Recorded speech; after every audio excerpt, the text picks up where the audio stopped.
नमस्कार, आप देख रहे हैं हिंदुस्तान मेल न्यूज और आइए रुक करते हैं आज के खबरों की ओर। जेसीबी से उछले पत्थर से मासूम बच्चे का सिर फटा, घर के बाहर खेल रहा था बच्चा।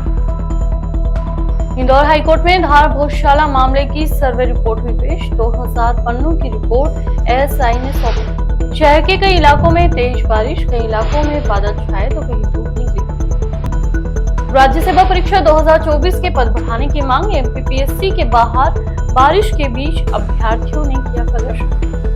पौधारोपण में नहीं पहुंचे कांग्रेसियों का बहाना, हमें सूचना नहीं आई इसलिए नहीं।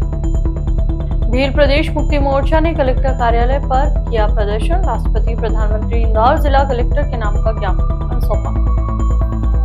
पलासिया थाना पुलिस ने वाहन चोर गिरोह के 2 सदस्यों को पकड़ा। चोरी की 16 मोटरसाइकिल बरामद की। इंदौर के हीरानगर में सड़क पर काम कर रही जेसीबी मशीन से पत्थर उछलकर 5 साल के बच्चे के सिर पर लगने से मौत हो गई।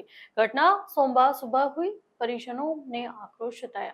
पुलिस के मुताबिक घटना लाहिया कॉलोनी की है, जहां जेसीबी मशीन से सड़क पर मुरम समतल की जा रही थी। तभी जेसीबी से एक पत्थर उछला और 5 साल के बच्चे शिवांश पुत्र राकेश काबरा को जा लगा। इससे उसे सिर पर गंभीर चोट आई। सिर फटने से खून बहने लगा। परिवार के लोग उसे तत्काल लाइफ केयर अस्पताल लेकर पहुंचे। या डॉक्टर्स ने कहा कि अस्पताल लाने से पहले ही उसकी मौत हो गई थी। सेंट मेरी स्कूल के पास सड़क पर पानी जमा होता है, इसलिए वहां पत्थर डालकर गड्ढे भरे जा रहे थे ताकि हादसे ना हो। इसके लिए नगर निगम की जेसीबी मुरम को समतल कर रही थी। तभी उसमें एक पत्थर उछलकर शिवांश के सिर पर जा लगा। वह घर के बाहर खेल रहा था, तब यह हादसा हुआ। पुलिस ने जेसीबी जब्त कर ली है। ड्राइवर की लापरवाही को लेकर जांच की जा रही है। ये हुआ कि 4 दिन पहले भी, अभी 2-4 दिन पहले भी उसने घर भर पे भी ठोके दीवालों पे, और है ना ट्रक से ये सब ठोक कर रहा है। और है ना लोग बागों ने कंप्लेंट भी करी, गली वालों ने, कि ये ऐसे नुकसान कर रहा है। उस पे भी ध्यान नहीं दिया। और आज मेरे बच्चे पे भी जैसे भी ठोक के और बच्चे को हाथ में लेके आया और घर वालों को झूठ बोल के देके गया है कि मेरा ये बच्चा पत्थर पे गिरा। पत्थर पे नहीं गिरा था, जेसीबी से ठोका था। मेरी गुड़िया साथ में थी। गुड़िया जूते उठाने लगी और रोने लगी। उससे पहले पूछ के वहाँ देके आया, सर इसकी बजाय अस्पताल लाता तो उस पर कोई जुर्म थोड़ी ना हो जाता। किसका जेबीसी था ये? जेसीबी कोई ये पार्षद ने लगवाई है वहाँ पे पत्थर डलवाने के लिए। बच्चा क्या करने गया था? बच्चा चीज लेने गया था। हाँ, एक दुखद घटना संज्ञान में आई हुई है। लाहिया कॉलोनी में कुछ रोड कंस्ट्रक्शन का काम चल रहा था, उसमें से जेसीबी मशीन काम कर रही थी, वहीं कुछ बच्चे खेल रहे थे। उसमें से एक बच्चा जो 6 साल का था वो जेसीबी की चपेट में आ गया है किसी नेग्लिजेंसी के तहत। बच्चे को एमआईएच में रखा गया है और बाकी उम्र कायम करके उसकी जांच की जा रही है। मैं भी जब ये पता चला मुझे, वैसे मैं वहाँ पर उन लोगों के बीच में गया, तब तक शायद उस बच्चे को एम्बाई ले जा चुके थे। लेकिन जो पता चला वहाँ पे कहीं ना कहीं, सबसे पहले तो मैं, जो हमारे पार्षद हैं, मेरे दोस्त भी अच्छे, उनको खुद जिम्मेदारी के साथ वहाँ जाना चाहिए। जनता को भरोसे में लेना चाहिए, जनता की बात करना चाहिए। जिस जनता ने आपको पार्षद बनाया है, जिस जनता ने आपको चुनकर इस लायक बनाया कि आप काम करा रहे हो, आप उनसे बात करने में क्यों घबराते हो? उनसे बात करें, उनसे जाएं, उनसे संवाद करें और संवाद करके उनकी जो समस्या है उसको सुने, फिर काम करें। पार्षद का मतलब यही होता है। वहाँ पर जब मैं गया तो ये स्थिति रही कि सारे लोग पार्षद से भयंकर नाराज थे। पार्षद मतलब लोगों से सीधे मुँह बात करना नहीं जानता है। ऐसा क्या कारण है भाई? और बाकायदा जो जेसीबी चलाने वाला व्यक्ति था, जो भी ड्राइवर था, कंडक्टर था, क्या था, जिस भी जेसीबी मालिक है, जो उस मालिक के ऊपर कार्रवाई होनी चाहिए कि तुमने नाबालिग व्यक्ति को जेसीबी चलाने को क्यों दी। उस ठेकेदार पे कार्रवाई होनी चाहिए कि तुम जगह पे देखने क्यों नहीं आए। साथ में वो सब इंजीनियर जो उस जगह पे जवाबदार हैं, वहाँ के जो इंजीनियर हैं, नगर निगम के जो हैं, वो कहाँ हैं? कहाँ सो रहे हैं? कहाँ है जेडो? ये लोग कहाँ काम कर रहे हैं? क्या होता है कि जवाबदारी जनप्रतिनिधि तो जनता के बीच में होता ही है, लेकिन जनप्रतिनिधि की अनुशंसा करता है, पर सबसे ज़्यादा जवाबदारी वहाँ के नगर निगम, इंजीनियर, जेडो, वहाँ के लोग जो जिम्मेदार होते हैं, उनको पहले जाके देखना चाहिए, वहाँ की जवाबदारी को संभालना चाहिए और लोगों को हिदायत देना चाहिए कि भैया यहाँ जेसीबी चलेगा, कृपया कर उस जगह बैरिकेडिंग हो, या आपके 2-4 लोग खड़े हों। भले आप हर जगह बैरिकेडिंग नहीं कर सकते, लेकिन आपके लोग हो। इंदौर हाईकोर्ट में धार भोजशाला मामले की सर्वे रिपोर्ट पेश हुई है। 2000 पन्नों की रिपोर्ट एएसआई ने पेश की है। इस पर अगली सुनवाई 22 जुलाई को होगी। धार के बहुचर्चित भोजशाला मामले में लंबे समय से हाईकोर्ट में सुनवाई की जा रही है। वहीं इस मामले में 98 दिनों तक लगातार चले सर्वे के बाद आज आर्कियोलॉजिकल सर्वे ऑफ इंडिया यानी कि ASI की तरफ से 2000 पन्नों की एक रिपोर्ट हाईकोर्ट में पेश कर दी गई है। इसके बाद इस मामले में 22 जुलाई को सुनवाई होगी। वहीं हाईकोर्ट में रिपोर्ट सार्वजनिक करने पर रोक लगाई है, जिसमें सभी पक्षों को बंद लिफाफे में रिपोर्ट दी जाएगी। गौरतलब है कि भोजशाला से हिंदू देवी देवता और मंदिर होने के पुरातात्विक अवशेष मिले हैं, जिसमें जैन समाज की तरफ से भी एक दावा पेश किया गया था, जिसे उनके द्वारा वापस ले लिया गया है। मीडिया में जानकारी देने के लिए माननीय वकील साहब ने, माननीय जज साहब ने रिपोर्ट की मीडिया के अंदर जानकारी सार्वजनिक नहीं हो, इस बात के लिए हमें आदेशित किया है।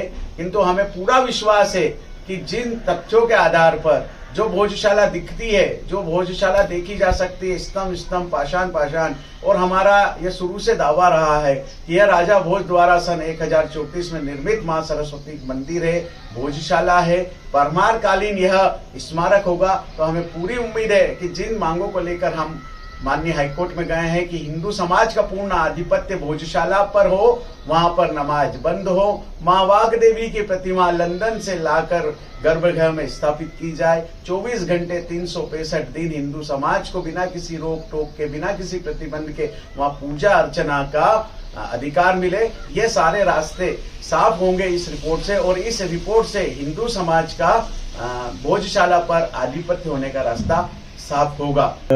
पिछले दिनों जो धार भोजशाला का सर्वे हाईकोर्ट के आदेश से हुआ था, उसे पिछली दिनों 4 तारीख दी थी और 2 तारीख को इनको रिपोर्ट पेश करना थी। किसी कारण से सर्वे रिपोर्ट पूरी नहीं हुई थी, तो इन्हें रिपोर्ट पेश करने के लिए 15 तारीख और उसके कोर्ट के लिए उन्होंने 22 तारीख दी थी।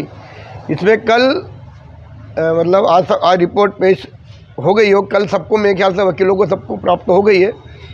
वह जब मैंने अपने वकील से चर्चा हुई तो उन्होंने बताया ये 2500 पृष्ठों की लगभग पूरी रिपोर्ट है, और ये अलग अलग विधाओं की अलग अलग उसकी फाइल बनी हुई है। सभी ने अपने जैसे मशीन के द्वारा, या कह सकते हैं कि कार्बन डेंटिंग वालों ने अपनी रिपोर्ट दी है, और इस प्रकार की जितनी भी जाँचें हुई, उन जाँचों की अलग रिपोर्ट में सब टोटल मिला करके 10,000 पृष्ठों की रिपोर्ट हुई है 5 उस पैकिंग में। और उनके बाद सर्वे टीम ने अपनी समरी तय करी है। तो अभी चूँकि पूरी इंग्लिश में है तो उसको पढ़ने में समय लगेगा, उसमें क्या लिखा है पता नहीं, लेकिन 22 तारीख के दिन इसके ऊपर जो भी हाईकोर्ट संज्ञान लेगा। इंदौर में लगातार हो रही रुक रुक कर बारिश से जमीन में नमी आ गई है, जिसके चलते लोगों को उमस का सामना करना पड़ रहा है। वहीं इंदौर के वर्तमान मौसम की बात करें तो फिलहाल 2 डिग्री का उतार चढ़ाव देखने को मिल रहा है। मौसम विभाग की माने तो गुजरात से मध्य प्रदेश में आ रही हवाओं के चलते मौसम में लगातार नमी देखने को मिलती है, और आने वाले दिनों में मध्य प्रदेश सहित मालवा अंचल में हल्की मध्यम और कुछ जिलों में भारी बारिश भी देखने को मिल सकती है। मौसम विभाग अधिकारी HL खबेड़िया के अनुसार वर्तमान में इंदौर की बारिश की बात करें तो यहां 8.5 इंच बारिश दर्ज की गई है। वहीं पिछले 2 दिनों में हुई बारिश से 2.5 इंच पानी प्राप्त हुआ है। 16 से 20 जुलाई तक जिले में लगातार हल्की मध्यम बारिश देखने को मिलेगी और मौसम इसी तरह से बना रहेगा। फिलहाल तापमान में लगातार उतार चढ़ाव देखने को मिल रहा है, जिसकी वजह से औसत वर्षा 8 इंच के आसपास हुई है। जमीन में पर्याप्त नमी के कारण उमस का सामना करना पड़ रहा है। कुल मिलाकर 1 से 2 डिग्री का तापमान में उतार चढ़ाव देखने को मिल सकता है। अभी वर्तमान में अगर मौसम की बात करें तो वर्तमान में हम देख रहे हैं कि एक टफ लाइन गुजरात से मध्य प्रदेश में बनी है, जिसकी वजह से हमको लगातार नमी प्राप्त हो रही है। और हम देखते हैं तो आने वाले 3-4 दिन में हमको मध्य प्रदेश के मालवा अंचल में कई जिलों में हल्की से मध्यम बारिश देखने को मिलेगी, और हो सकता है एक आध जगह पे हमको भारी बारिश भी देखने को मिल सकती है। राज्य सेवा परीक्षा 2024 में पदों की वृद्धि सहित कई मांगों को लेकर सोमवार को MPPSC के अभ्यर्थियों ने प्रदर्शन कर आयोग के अधिकारियों को ज्ञापन सौंपा। अभ्यर्थी प्रशांत रजावत ने बताया कि राज्य सेवा भर्ती परीक्षा 2024 में कुल 110 और वन सेवा परीक्षा 2024 में 14 पद है, जबकि विभागों में हजारों पद खाली है। बता दें, अभ्यर्थियों की मांग है कि राज्य सेवा परीक्षा 2024 में कम से कम 500 और वन सेवा परीक्षा 2024 में 100 पदों की भर्ती की जाए। ओबीसी आरक्षण के कारण हजारों अभ्यर्थी 87(13) नियम के कारण होल्ड पर हैं, इसलिए ओबीसी आरक्षण के केस को कोर्ट में खत्म करने के लिए प्रयास किए जाना चाहिए। इंदौर में रविवार को हुए पौधारोपण अभियान में इंदौर में विश्व रिकॉर्ड बनाकर अपने नाम एक और उपलब्धि हासिल कर ली है।